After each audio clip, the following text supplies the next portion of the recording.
talking about our life, our health, our children's health, our livelihoods, really.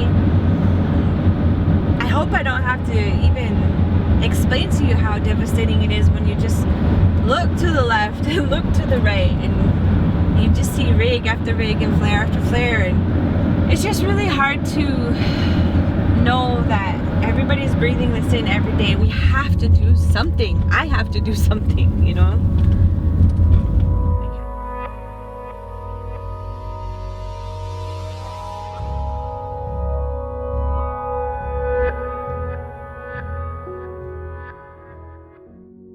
Dosha Margot, Marashima Ishuya. And so in my language, I said, hello, relatives. My name is Eagle Woman, and I am born and raised Newtown, North Dakota.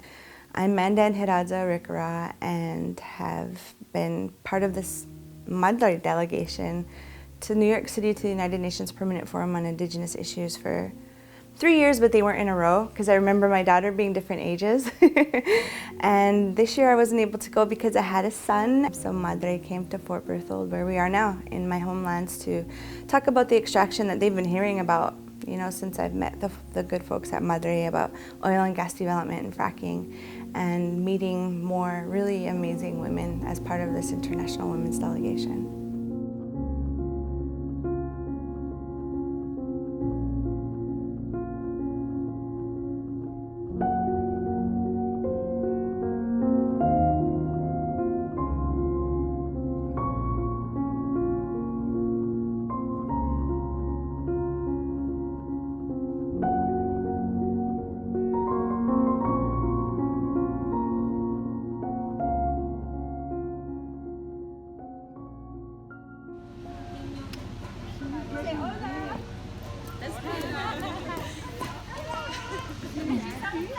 With this delegation, one of our main goals is to meet other indigenous people and exchange experience of what we are doing in the global view of what is indigenous struggles.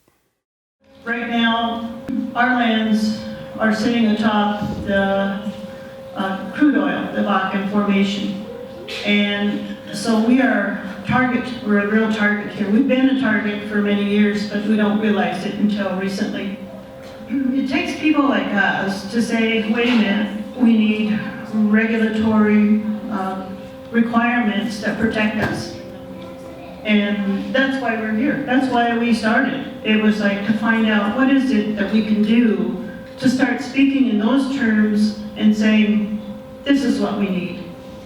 You've heard what industry needs. You might have heard what an elected leader says, but this is what we need because we live here. This is our land. We protect it. We're always going to be here. We're going to make sure it's going to be protected for generations to come. We work all around the world with grassroots women's organizations in places where communities are dealing with the impact of wars and climate change. And increasingly what we're seeing is the way that extractive industries are absolutely at the center. And being here in North Dakota, I think we're seeing what that kind of imperialism looks like and has looked like for a long time here in the United States.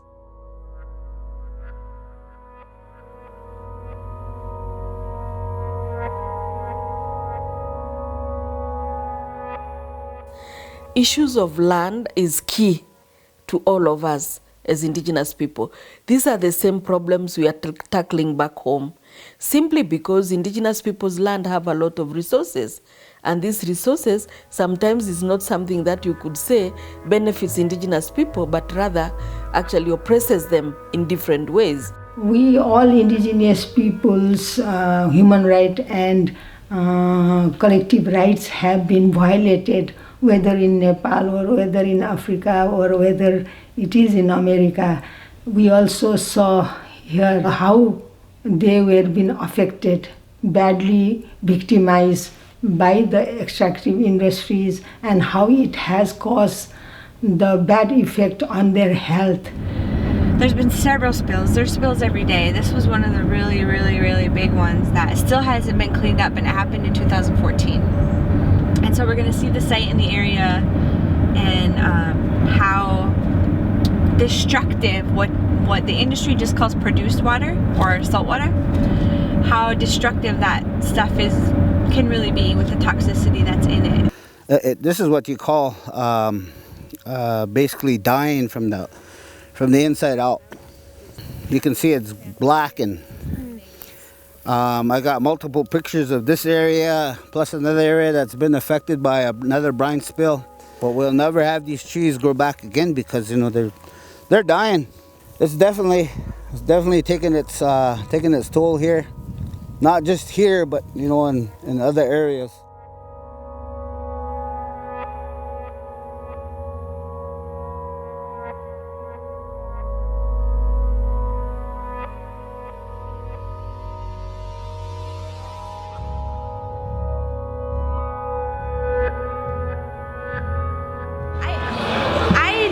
That it wasn't normal for like 10 people in your family to have cancer until I left here. I went to college and I started meeting other people who never knew anybody that had cancer. I was like, really? Because that's just our normal here.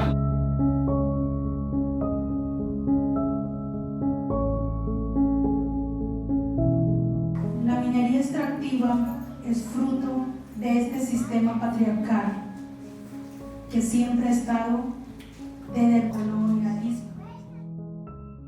Escuchando a cada una de ustedes, me doy cuenta que tenemos muchas cosas en común. One of the very interesting things for me from Africa and from Kenya, I really found that this has the same problems. We have the same enemy. We have so many things in common in our struggles. The strategy along the years by the government was to reduce our living spaces more and more. We have been exploited and discriminated by the aggressive development, just like here.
Indigenous women are the backbone of the movement to defend our communities and Mother Earth from their climate crisis. We, as an Indigenous Women's Delegation, we are here in solidarity with you and your continued resistance against the environmental destruction caused by extractive industries in your own communities. And we hold hands together for that. We stand in solidarity with you for your courage and commitment to life, to safeguard Mother Earth, together as protectors of water and climate defenders. We stand in solidarity for a healthy planet. We, as Indigenous women, are leading together and we will rise towards a brighter future.